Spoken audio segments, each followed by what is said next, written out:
less time than it takes to count to 10, that sleek-looking jet fighter and several more like her could have knocked out a Viet Cong position, bombed a bridge, or even supplied close air support for any number of ground troops.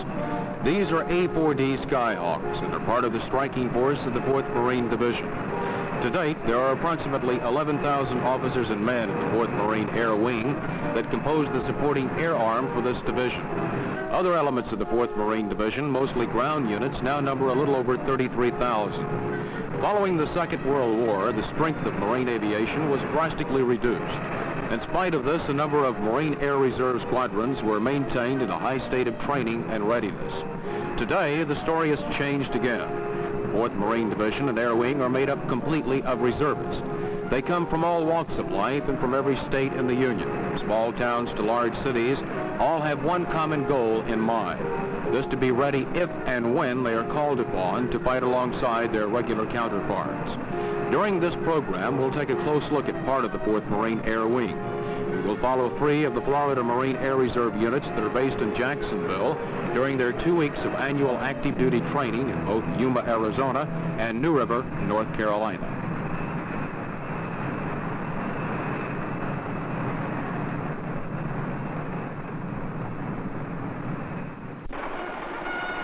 That's Yuma, Arizona below us there as we pass over the main gate of the Marine Corps Air Station. Florida's 2 attack squadrons, VMA 142 and VMA 144, have traveled out here for a number of reasons, but mainly to improve and demonstrate the reserve's combat readiness. This aerial weapons training facility is made up of numerous towers, hangars, and a vast combination of ranges and targets. A typical day out here begins rather early. One of the first spots of concentrated activity is a briefing for the pilots who will be flying the various bombing and strafing missions. All right, this is a GCI, Flight Ground Control Intercept. We have 4 aircraft. A pilot assignment is Hardy, Romano, Bryson, and AFNet. Will be 10-1, 2, 3, 4 in that order. Our takeoff time is 13:30. And we'll land at 15:30. The first section, Hardy and Romano, will be the intercepting aircraft, and Walt, your section, after we make contact with GCI, will be the bandit.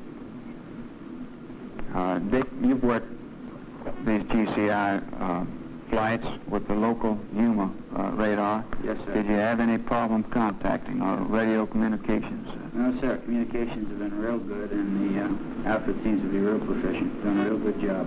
I see. What area did you work in? Did you work to the east of the gunnery range here at Yuma? Or? Yes, sir. They vectored us up to the north and picked us up in this general area here and then worked us out through this area here. They keep you in radar control and keep you clear of all restricted areas during the control. I see. All right. Now, George, in case my radio goes out, you'll be our section leader, and I want you to remain aware of this gunnery range here. In case they lose us by way of radar, and you see that you're heading the section into this restricted area, keep this in mind and just turn out and notify radar. Walt, you will handle your section in the same manner. Yes, here in case we lose contact. How does 20,000 feet as bogey sound to you? 20,000 feet would be quite comfortable with a 2,000 foot advantage on the interception. All right. We shouldn't have any trouble with our clouds today, since this fine Yuma weather has given us clear and visibility unlimited. We better watch the takeoff temperature, though, as the last reading towards 11 o'clock, I believe that runway temperature was about 115 degrees. Pilots have now been brought up to date with an assortment of factual information that may well mean the difference between the success or failure of this or of any other mission. It's still early, so early in fact, the sun is just now making its first call over the flight line, like a fireball that tends to turn the desert into a deep purple. Such a scene is breathtaking, as one can see from this color film. For the pilots, the time has arrived for the short walk to their high-performance aircraft. On the flight line, the working day also began early for still others. This for ordnance men and maintenance crews who started preparing the jet attack bomber several hours ago for their first leap into the Arizona sky. Only seconds remain as each pilot boards his plane and straps himself inside that compact area known as the cockpit.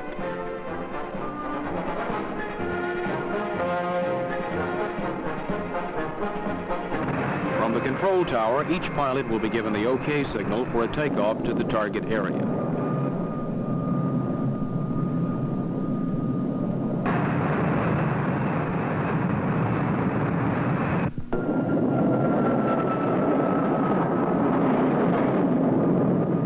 This is the destination of all the aircraft here at Yuma, the target area. It lies just about 9 miles from the installation near a colorful mountain range in the heart of the desert. When this little white fella crawled up on our camera gear, we couldn't help but wonder how any living thing could survive in such intense heat. At first glance, it looks as if someone didn't, but a closer look reveals that Corporal Smedley B. was not a Marine at all. In fact, he was a friendly little pooch which belonged to the Marines, who maintain and keep up this vast aerial weapons range. A short hop now by a copter brings us over the series of scraping targets. They are 12 feet high and 18 feet long. The bombing target, on the other hand, is somewhat larger in size. It consists of a 200-yard circle with a 10-foot center for the bullseye. Both the bombing and strafing targets are electrically fixed so that all hits are automatically recorded. The possibility of someone saying it looked like we got the bullseye that time is remote. The pilot either hits the target or he doesn't. The recording devices are highly accurate and no one questions that. This is the altitude the pilot first catches a glimpse of the targets. Roger, your lineup. Have you in sight. Get cleared to break. Run in, heading 180 degrees. On and off. Budget target, blue flight, roger. Blue on lead is breaking now.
Move up and away after delivering what is hoped a deadly and costly blow to the enemy.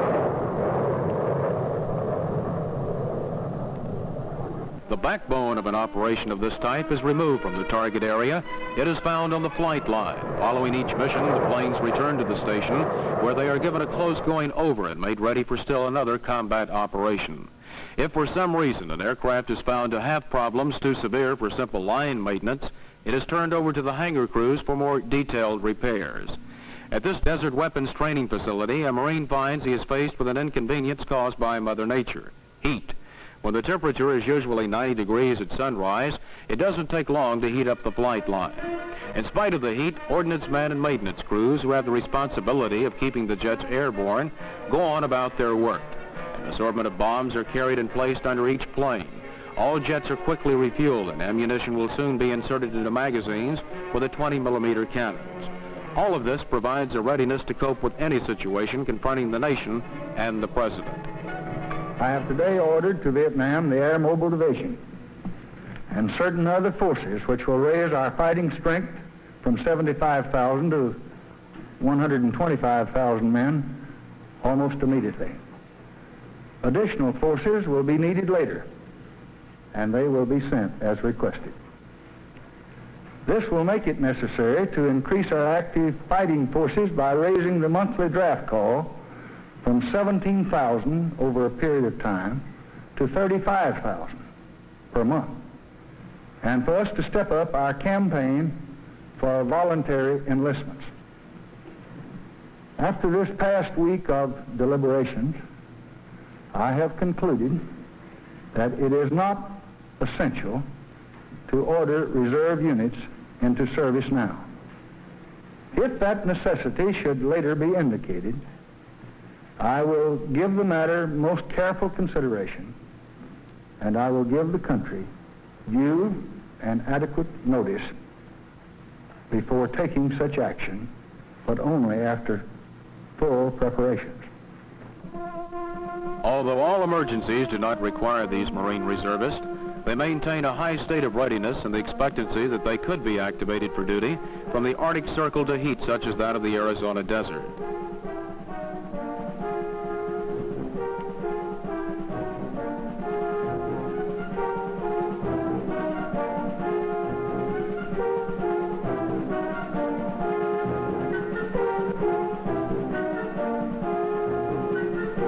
For at least 2 Leathernecks on the flight line, though, the heat was probably the least of their worries. This is liquid oxygen being pumped into one of the many jets. It may be 115 degrees on the outside, but that liquid oxygen goes in at more than 200 degrees below zero. The now commanding officer of the Florida Marine Air Reserve Training Detachment, Lieutenant Colonel L.E. Lovett, expresses the teamwork of his Marine reservists this way. The professional manner in which they service the aircraft and the associated equipment speaks for itself. We flew some 500 or 600 accident-free hours.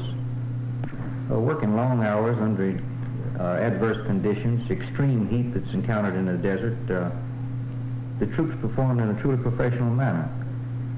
We noted that morale was always high, tremendous spirit, and at all times expressed a real can-do attitude, something that is an admirable trait.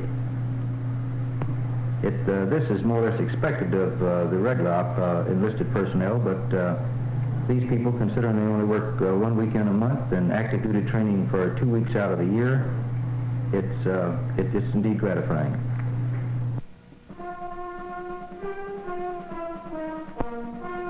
With all the armament now in place and the refueling task completed along with all of the knob turning out of the way, each pilot makes one final check of the plane before climbing aboard. It is a large task and every Marine plays an important role.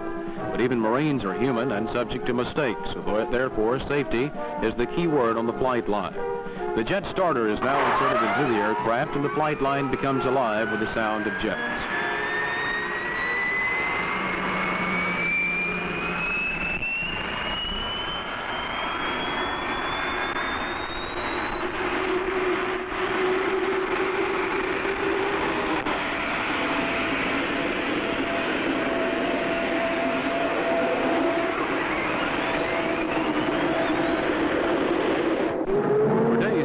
Squadrons have flown bombing and strafing missions over the targets, and each time have become more capable than the time before.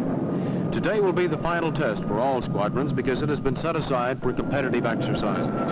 As the Florida squadrons take off, each pilot remembers that before he returns, what happens over the targets this day will go down in the record books. Foxtrot, Echo, November, India, Tango. We are a flight of 3 A4 Bravos, have 6 Mark 7.6s, and full load 20 Mike, like to make 4 bomb runs, 4 strafe runs, over. Roger, your lineup, have you in sight. You're cleared to break, run in, heading 180 degrees, call on and off.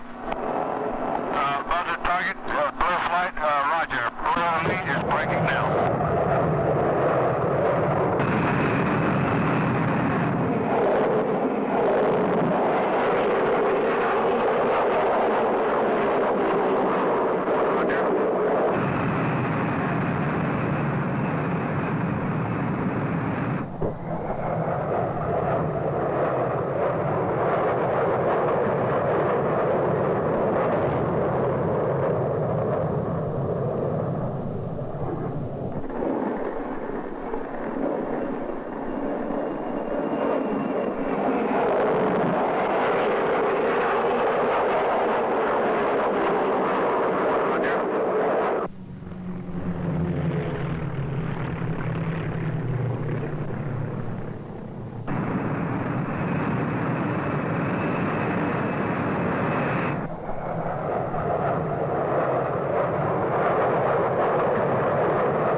Florida squadrons complete this competitive exercise, they will go on to take a near sweep of the honors.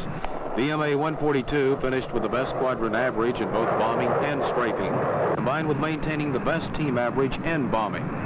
VMA 144, meantime, placed second in squadron bombing and third in squadron strafing.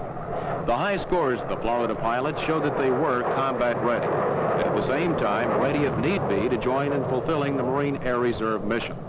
This meant, too, that those long 18 and 20-hour working days spent on the flight line and in the hangars by maintenance and flight line personnel also paid off in accomplishing the combined success of the mission. The one man who was in charge of the 4th Marine Air Wing, Brigadier General Hugh M. Elwood, had this to say while on an inspection tour in Yuma.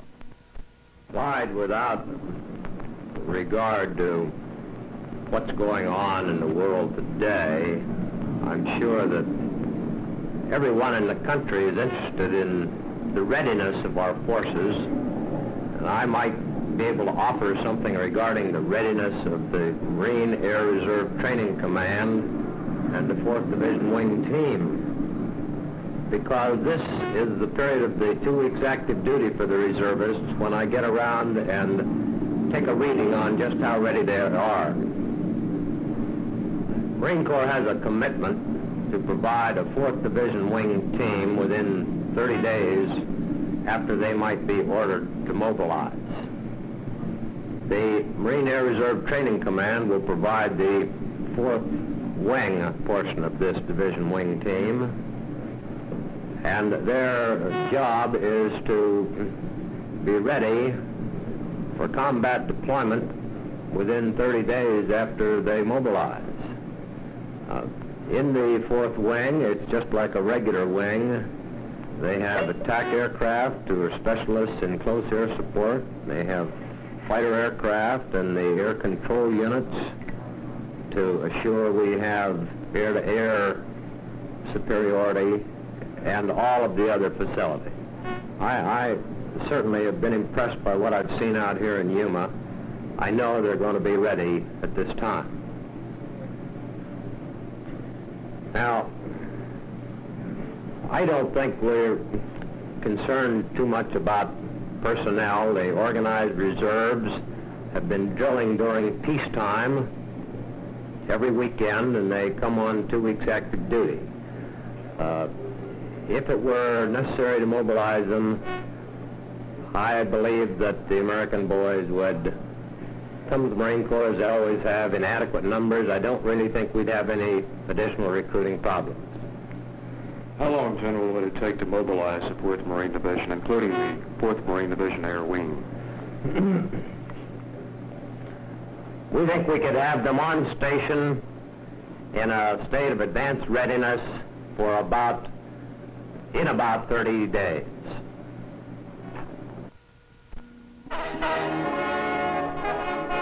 Off the coast of North Carolina in the colorful blue waters of the Atlantic, maneuvers of another type are taking place. Pilots of medium helicopter squadron HMM 765 are practicing landings and takeoffs from the amphibious assault ship Guam. This 592-foot vessel is designed to transport more than 2,000 fully equipped Marine assault troops and by helicopter land them into inland combat areas. The Guam, commissioned in January of '65, further enables the modern amphibious technique of vertical envelopment. The objective of vertical envelopment is to transport assault troops during an invasion from ship to shore in a short period of time behind enemy lines. Once landed in the rear of the enemy's defenses, the Marines quickly attempt to isolate strategic strong points and gain the ultimate control with other Marines on the beachhead. The various signalmen on the flight line of the ship are easy for pilots to spot because of their bright-colored yellow shirts. Every movement of these fellows represents a designated signal, and each move of the hands and arms gives the pilot necessary instructions. Following each takeoff, the pilots circle back to the ship and slowly make their approach for another landing. Requirements for carrier qualifications consist of a half dozen or more successful landings and takeoffs. As the craft begins to touch down on the flight line, it's just not a simple case of landing. The pilot must maneuver the helicopter between two small red flags as he lands. Each wheel of the copter must be lined up between the two flags, or the landing is no good. It is somewhat different landing on a ship, too, because the runway is not stationary, it is moving. Not only is the ship moving, but there is so much activity in progress on that flight line that makes the busiest rush hour traffic jam seem like the center of a small town park.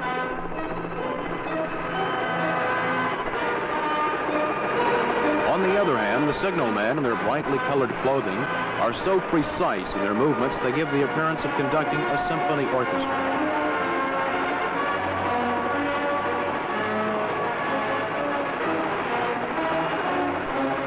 The takeoffs and landings continue until each pilot succeeds in qualifying for carrier duty.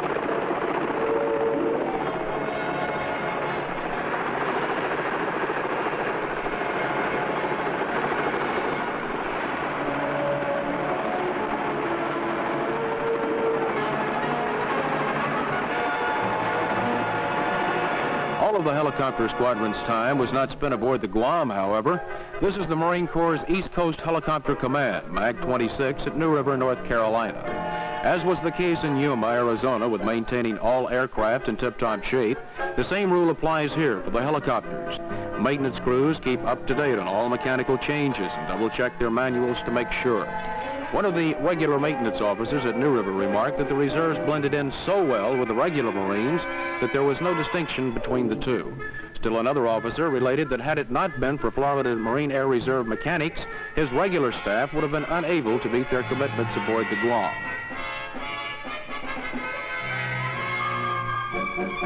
The helicopter squadron's training also included making rough terrain landings in external cargo carriers. During an amphibious assault, after troops have been flown ashore, the copters return to their respective ships and begin the mammoth task of bringing in supplies. The various items are placed in lightweight aluminum sleds, and usually the first to be airlifted back to the front lines is ammunition.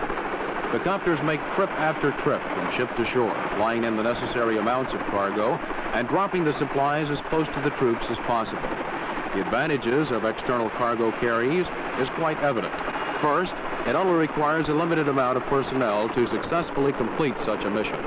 Usually, only one man is needed to give the signals to the pilots and bring the copters down safely. Only two more are required to make the connections for the cargo carry, and the crew chief inside the helicopter operates the release mechanism to drop the aluminum sleds.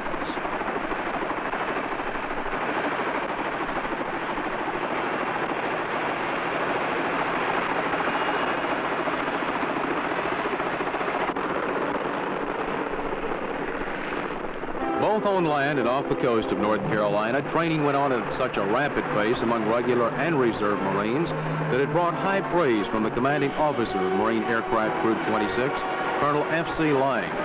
Colonel Lang remarked that the reservists had done a wonderful job, that he would like to have more reservists and keep them longer. In addition, Lang added that he felt the Florida Marines were without a doubt in the highest state of combat readiness.